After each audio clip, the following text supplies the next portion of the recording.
존경하는 국민 여러분, 정의당 국회의원 배진교입니다.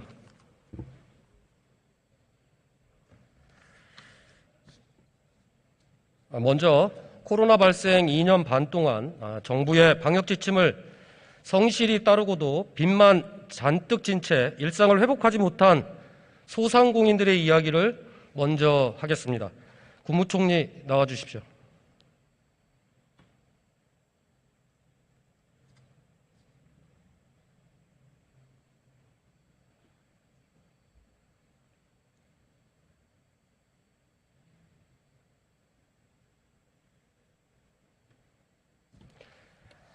네, 총리님. 먼저 개념 정리부터 좀 해봐야 될 것 같아요. 이번 추경에 포함된 소상공인 지원은 손실보상입니까? 손실보전입니까? 두 가지 다입니다. 그렇죠. 손실보전은 손실과 무관하게 정액으로 지급하기 위해서 마련된 이번 추경의 제도 맞습니까? 제가 정확히 그 기준은 모르겠습니다만 600만 원에서 1000만 원까지 차등 지급이 됐습니다. 네, 손실과 무관하게 전체 소상공인들에게 지급하기 위해서 마련된 제도입니다. 화면 잠깐 보시면 윤석열 대통령이 내내 강조한 것이 소상공인의 지원입니다. 소상공인이 지원의 사각지대에 놓이는 일이 없도록 하겠다라고 해서 이번 추경에 지원한 것이 손실보전금이거든요. 그런데 손실보전금 부지급 사례가 다수가 지금 발생하고 있어서 피해를 호소하고 있습니다. 먼저 매출 기준 때문에 탈락한 분들입니다. 사례는 이분은 2000년 7월 사업 등록증을 받고 준비 끝에 11월부터 영업을 시작했습니다. 그런데 손실보전금 지급 기준이 2020년 하반기와 다음 해인 21년 하반기를 비교하는데 이분은 20년도에 11월 달부터 영업을 했으니까 2달밖에 영업을 못한 거죠.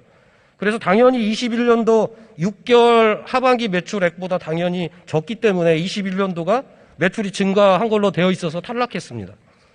두 번째 기준은 폐업 기준일 때문에 탈락한 분인데요. 2012년에 개업하고 10년 동안 운영을 하다가 지난해 12월 31일 날 폐업을 했어요. 근데 하루 다음 날 폐업했으면 지원 대상이 됩니다. 그런데 12월 31일 날 폐업했다고 지원 대상에서 제외된 거죠. 마지막으로 정부 방역 조치에 협조했다는 증빙이 안 돼서 탈락한 분들도 계십니다. 개인 교습소를 운영하시는 분인데 이분은 방역 조치에 협조했지만 행정명령 이행서를 받지 못했어요. 그래서 문의를 해봤더니 공고였다고 합니다. 총리님, 이뿐이 아닙니다. 매출이 5천 원 늘어서 못 받는 분들도 있다고 합니다. 혹시 총리님 이런 얘기 들어보신 적 있으십니까? 저는 많이 들어보지는 못했습니다.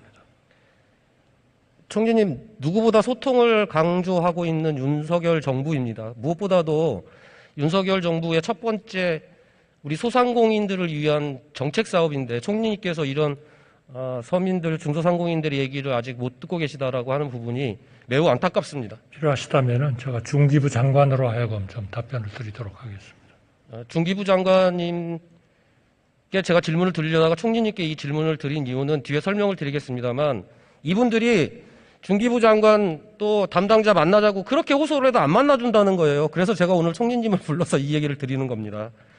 지원받아야 할 사람들이 지원받지 못하고 오죽하면 이 폭염에 다시 생업을 포기하고 거리에 나왔겠습니까?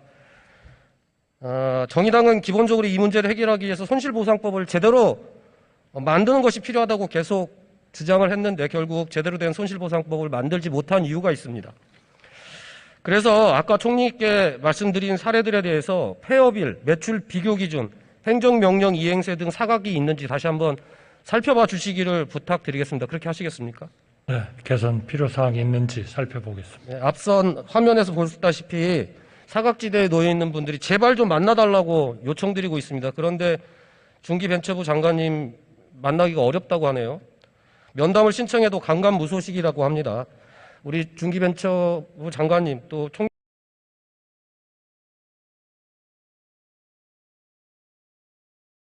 총리님 현장에 있는 우리 서민들의 중소상공인들의 얘기를 직접 이렇게 들으셔야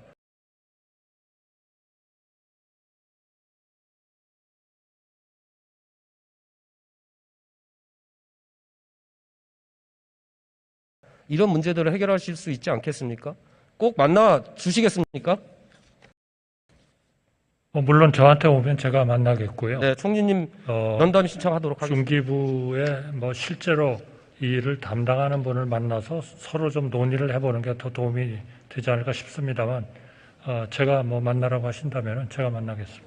네, 오늘 국민들 앞에서 약속하셨으니까 아마 용산에서 농성하고 있는 우리 소상공인 분들이 총리님이나 중소 벤처기업 장관님께 면담 신청을 할 것 같습니다. 이어서 지금까지 얘기한 것은 지금 시급하게 해결해야 될 현실적 문제라고 한다면 지속 가능한 우리 중소상공인들을 위해서 두 가지 대책 마련이 좀 시급하다고 보여집니다. 첫 번째로는 일자리 안정자금 지원 문제와 그 다음에 온라인 플랫폼 공정화입니다. 총리님, 최저임금을 우리가 논의할 때마다 우리 중소상공인들과 인건비 문제 때문에 계속 갈등을 야기하고 있는데요. 이런 대결 구도를 그냥 둘 것이 아니라 상생할 수 있도록 정부가 역할을 할 필요가 저는 있다고 생각합니다. 그런 측면에서 일단 지난 6월 달에 소상공인에게 지원되었던 일자리 안정자금이 종료되었습니다. 알고 계십니까?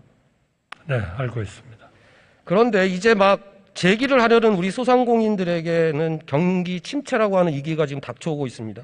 지금이야말로 일자리 안정자금이 필요한 적기라고 보여지는데 어떻게 생각하십니까, 총리님? 일자리 안정자금은 의원님 너무 잘 아시겠습니다만 최저임금이 급격히 상승이 됐기 때문에 이 급격한 상승을 좀 완화시켜 드리기 위해서 한시적으로 지원한 거거든요. 그러니까 이것은 원칙적으로 사실은 이 최저임금이 많이 올랐다 그래서 소상공인을 지원하는 것은 저는 경제적인 원칙으로는 조금 안 맞는 그런 특별한 지원이었다 이렇게 생각을 하기 때문에 지금은 코로나로 인한 규제 같은 것도 어느 정도 이제 좀 완화가 됐기 때문에 많은 이 소상공인들께서 좀 일할 만하다 하는 분들도 꽤 있거든요. 그러니까 오히려 지금부터는 이 최저임금에 대한 보상 차원의 국민 세금을 쓰기보다는 오히려 사업을 열심히 하시고 그런 사업을 하는 데 있어서도 어려운 문제가 많이 있다. 그러면 그거는 그거대로 금융 측면에서 또는 경제부총리께서 말씀하신 EITC 그런 부분에서 좀 지원책을 강구하는 게 맞지 않나 저는 그렇게 생각합니다. 총리님 말씀은 너무 낙관적이신 것 같습니다. 지금 경제위기라고 얘기하고 있고 취약계층을 위한 지원 프로그램뿐만 아니라 소상공인들의 부채 문제를 해결하기 위한 탕감 조치들까지도 검토하고 계시는 마당인데 이런 상황에서 실질적인 소상공인들에게 필요한 일자리 지원, 안정자금 지원과 관련해서 너무 소극적 태도가 아니신가라는 생각이 들고요. 또 한 가지는 지금 상황은 일상적 시기가 아니라 재난 시기 이후에 회복하는 시기, 경제 위기가 겹쳐 있는 시기인 만큼 이런 문제들을 좀 적극적으로 정부가 검토해야 될 필요가 있다고 생각을 합니다. 더 나아가서는 이미 외국에서 급여보호 프로그램 PPP라고 하는 제도를 운영한 바가 있는데 한국형 PPP 제도도 이제 정부가 좀 적극적으로 검토해서 정말 현실적으로 필요한 우리 중소상공인들에게 지원해야 되지 않을까라고 하는 부탁의 말씀도 한번 더 드려보도록 하겠습니다.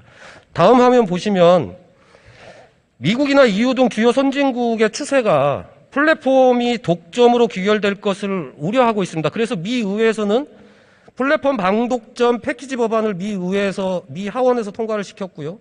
유럽연합의 경우에는 디지털 시장법이라고 해서 온라인 플랫폼 사업자들이 이행해야 될 의무와 금지 행위를 규정하고 있습니다. 그런데 우리 정부는 거꾸로 자율 규제로 문제를 풀자는 입장인 것 같습니다. 자율 규제도 결국은 플랫폼 시장 참여자들의 신뢰를 바탕으로 할 때 이게 가능한 문제인데 우리처럼 이 플랫폼 사업자와 이용 사업자 간에 대등하지 않는 조건에서 이게 가능한 일이겠습니까? 그래서 기울어진 운동장을 바로 잡을 필요가 있고 따라서 입법 논의 중이었던 온라인 플랫폼 공정화법과 나아가서 독점을 사전 예방할 플랫폼 반독점법이 필요하다고 보는데 총리님께서는 어떻게 생각하고 계십니까? 우리 배진교 의원님 항상 앞서서 외국에서 하고 있는 정책을 아주 상세하게 파악을 하시고 그때그때마다 좋은 지적을 해주시는 데 대해서 우선 감사의 말씀을 드리고요.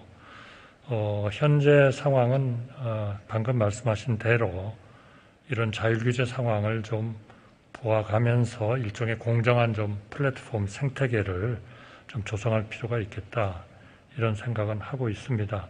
앞으로 이런 그 자율규제 진행 상황이 도저히 이 문제를 본질적으로 해결할 수가 없겠다라고 그렇게 판단이 되면 관계부처 간에 물론 그동안에 긴밀히 협의를 해서 이 문제를 우리 국회에서도 이미 논의를 많이 하고 계신 걸로 알고 있는데 적극적으로 국회 논의에 참여하도록 그렇게 하겠습니다.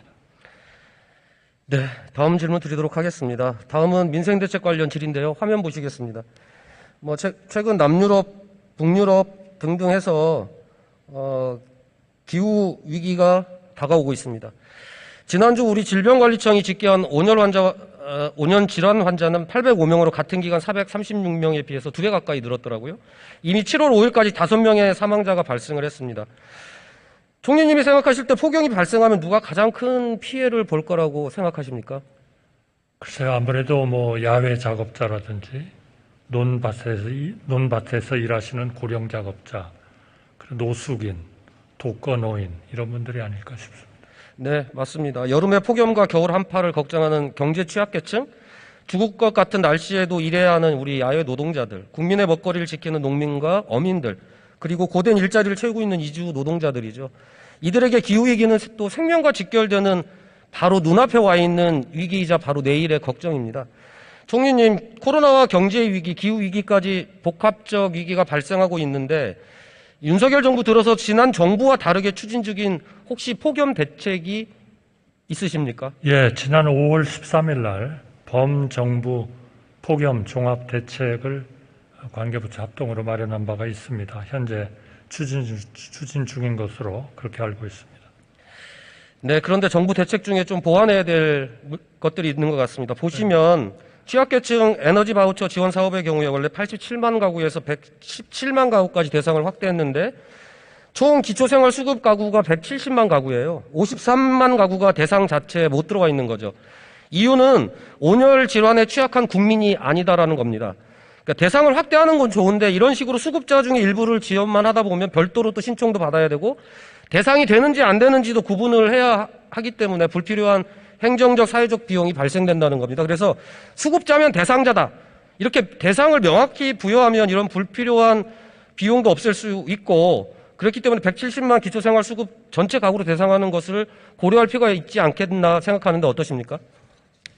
역시 이렇게 하는 이유는 저희가 예산이나 모든 것이 풍부하다면 지금 의원님 말씀대로 행정상 불편한 거를 좀 없애는 쪽으로 좀 더 배려를 할 수 있을 것 같습니다만 그런 게 아닌 상태이기 때문에 결국 선별적으로 그분들을 실제로 이러한 폭염에 대해서 취약한 분들을 잘 골라서 좀 지원을 해드리는 게 좋겠다, 여기서 출발하는 걸로 알고 있습니다. 이 부분은 결국 최종적으로 그런 분들을 고르는 데 있어서 추가적으로 부담을 해야 되는 그런 행정 비용과 또 실질적으로 우리가 전략할 수 있는 비용에 그런 것들을 좀 잘 따져서 계속 좀 검토를 하도록 그렇게 하겠습니다. 네, 지난 6년간 매년 6월, 8월 사이에 열사병 등 온열질환 재해자는 182명, 그중에 사망자는 29명, 이들 중 야외 건설 현장 노동자는 69%인 20명입니다. 야외 노동자들을 위해서 고열 작업에 대한 기준을 확대하고 작업중지 명령권을 포함한 적극적인 예방 조치를 의무화할 필요가 있다고 보는데 총리님 어떻게 생각하십니까? 좀 검토를 하도록 하겠습니다. 네, 제가 질문드리고 싶은 것은 현재 산업재해 사전 예방 조치 대상에서 폭염은 제외되어 있습니다. 그래서 이런 부분들을 바꿔보자라고 얘기 드리는 거거든요. 꼭 검토해 주시길 바라겠습니다. 다음은 작년 어민들은 연안 해안의 고수온 발생으로 217억 원의 큰 피해를 당했고 과수농가는 과수 화상병이 극심해지면서 앞으로 3년간 과수 재배가 불가하다는 판정을 받기도 했습니다. 축산업가는 가축의 집단 폐사, 전염병이 발생되면서 농어촌 위기가 다가오고 있습니다. 그런데 정부는 물가 안정을 이유로 농산물을 대거 긴급 수입했습니다. 물가는 잡았을지는 모르겠지만 농어민의 생존 위기를 더 가중시키고 있는 미봉책이라는 평가를 합니다. 저는 그래서 농어민의 피해 대책으로 농업 재해보험 가입을 의무화하고 보험 대상을 확대하는 등 제도 개선을 할 필요가 있다고 생각하는데 총리님 어떻게 생각하십니까? 네, 농어민 재보험 확대를 해야 된다 하는 데 대해서는 저도 동의를 합니다. 그러나 그걸 위해서 가입을 의무화하는 것이 최적의 방법인가 하는 데 대해서는 좀 다른 방안도 같이 검토해야 되는 거 아닌가 이렇게 생각이 들어서요. 우선 그 보험 대상 품목을 확대한다든지 그럴 때의 부담해야 하는 자가 부담 보험료의 비율을 좀 인하한다든지 이렇게 해서 좀 농업 재보험 제도를 어떤 개선해 나가도록 그렇게 하겠습니다. 네, 확대와 보험 비율을 낮추는 것 등을 검토하시되 저는 오히려 소규모 농어민 재해에 대해서는 국가가 책임지는 농업인 재해보상법이 필요할 것 같아요. 그 관련 법안을 저희 정의당과 농어민 단체들이 함께 발의할 계획인데 정부도 적극 협조해서 농어민 피해에 대한 정부 책임을 다해 줄 것을 당부드리겠습니다. 다음 짧게 질문 드리겠습니다. 론스타 관련인데요. 47억 달러 우리 돈으로 6조 원에 달하는 소송이 재판부에 해당하는 국제 분쟁 해결센터에서 절차 종료 선언이 있었습니다. 중재 절차는 끝났고 이제 선고, 즉 판정만 남았다는 뜻인데 결과를 어떻게 예측하고 계십니까? 의원님께서도 당연히 그렇게 생각하시겠지만 현 시점에서 판정 선고 결과를 예측하기는 좀 어려운 것 같습니다. 혹시 일부 승소, 일부 패소가 나온다면 우리 정부가 합의할 수 있는 이런 배상 금액 수준, 기준 이런 것들을 혹시 내부에 검토한 적이 있으십니까? 현재로서는 검토하고 있지 않습니다. 총리님, 판정 결과가 나오면 이 문제는 국민들께 알려야 되겠죠? 네, 신속하게 알려야 되겠습니다. 네, 판결 결과 나오는 즉시 국민께 공개해 주시기를 바라겠습니다. 다음 마지막 질문 드리겠습니다. 지난주에 정부가 금융규제 혁신이라는 이름으로 금융규제를 대폭 완화 발표했습니다. 2011년 저축은행 사태 기억하실 겁니다. 정부가 저축은행의 PF 대출한도를 무한대로 넓혀주는 규제 완화를 단행해서 결과는 25개 저축은행의 영업정지, 피해자는 10만 9천 명, 피해 규모는 26조 6천억 원에 달했습니다. 또 작년까지 이어진 사모펀드 사태, 박근혜 정부가 사모펀드 개인 투자 규제를 5억에서 1억 원으로 펀드의 심사를 사후 등록제로 변경하는 등 대대적으로 규제 완화를 했어요. 이 규제 완화 때문에 결과는 DLF, 옵티머스, 라임 사태까지 은행이 판매한 사모펀드 환매 중단이 22개, 피해 규모는 5조 5천억 원에 달했습니다. 매번 규제 완화에 대한 문제제기가 있었지만 완화 정책을 강행했고 결국 큰 사고가 났습니다. 총리님, 이번에는 시중은행이 코인에 투자할수록 규제 완화를 해준다고 하는데 맞습니까? 제가 알고 있기로는 시중은행이 가상자산 투자를 하도록 그렇게 허용하는 것은 아닌 것으로 그렇게 알고 있습니다. 가상자산을 규제할 법도 아직 만들어지지 않았는데 은행이 가상자산에 투자할 수 있도록 한다는 게 말이 됩니까? 네. 이런 식의 규제 완화 정말 대형 사고 안 나는 게 이상할 텐데 어떻게 생각하십니까? 지금 이 금융규제 혁신을 지금 검토하는 그런 과정이 있기 때문에 그런 과정에서 의원님 지금 우려하신 사항을 충분히 균형 있게 검토하도록 그렇게 하겠습니다. 네, 수고하셨습니다.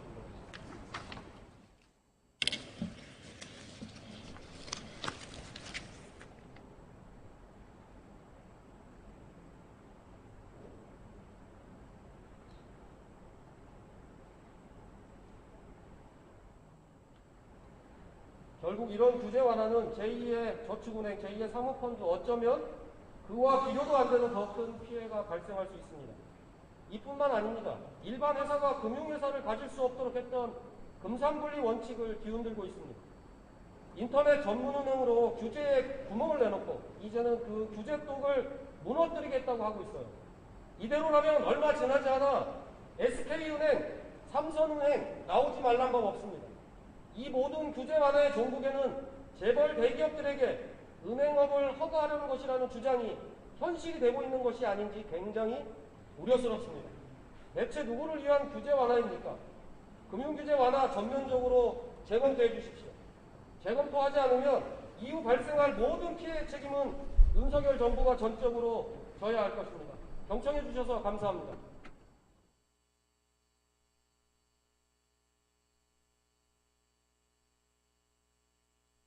해진교 의원 수고하셨습니다.